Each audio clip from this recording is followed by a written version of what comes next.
This is Wednesday, March the 10th. This is World History.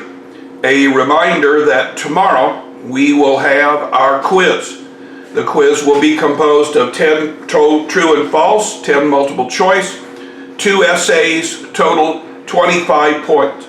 Now, maps are going to make up 4 or 5 of the questions, but individuals from the term sheet are going to make up many, many more. That's what I would zero in on. Today is going to be very short. The competition between Europe over nations in Africa and Asia and India are going to erupt in wars periodically through the late 1800s. The only areas to survive the wars would be Antarctica and Australia. As European nations became involved in Africa and Asia, the United States is going to become involved in Latin America. Now, in our last lesson, we learned that the Latin American countries are going to break away from Spain and Portugal in the early part of the 1800s. That would be the 19th century. The new countries of South and Central America were economically weak compared to the United States. The lands were politically weak as well. Militarily, Latin America was off limits to Europe because of the Monroe Doctrine. Now, the Monroe Doctrine was passed by President Monroe in the 1820s. It said that if any European country ventured into the Latin American areas, they would have to deal with our army as well. We really didn't have an army that could stop them back then, but the European countries honored it nonetheless.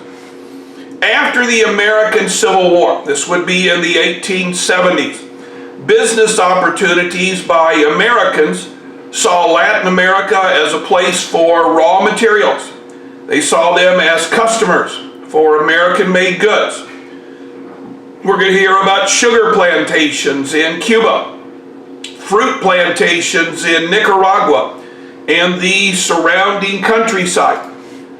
America is going to make sizable investment in copper mines in Chile, salt plants in Bolivia, and coffee plantations in Ecuador. Crude oil is going to be discovered in Venezuela and will be shipped to the United States. Mexico is going to, under Porfirio Diaz, in the 1880s, encourage Americans to invest in his country.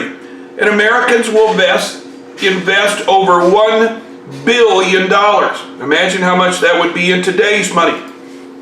American business leaders and politicians are going to work for a stable Latin American area. As long as the people weren't quarreling, as long as the people weren't revolting, Americans felt they could make money. As Latin Americans began to quarrel and revolt, American presidents would sell them weapons, send in the troops. Well, this is the end of imperialism lesson. A reminder again, tomorrow we're going to have a quiz. Make sure that you check out your facts to make sure that you have no missing assignments. There will be no walkout worksheet for this lesson. It's only 6 slides. So I'll see you Thursday on the quiz, and then Friday we'll use that as a day to rest.